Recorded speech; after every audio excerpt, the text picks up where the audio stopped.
នឹកដល់អូនសុំទោសដល់កូនចិត្តមួយនេះភ្លេចអូនមិនបានទោះមានអ្នកថ្មីល្អប៉ុណ្ណាចិត្តនៅជោគតានភ្លេចមិនទាន់បានឈឺណាស់សង្សារថ្មីល្អតែមិនដូចក្បែរសង្សារចាំងអារម្មណ៍ពេកខ្លាំងអូនអ្នកថ្មីមិនលះដាក់គ្នាច្រមកជប់ធ្វើ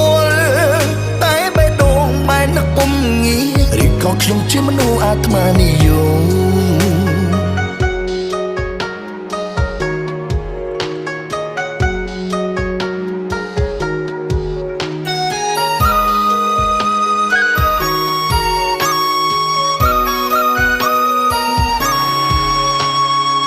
បែកគ្នាច្រើនខែតែចិត្តស្នេហ៍បារម្ភដដែល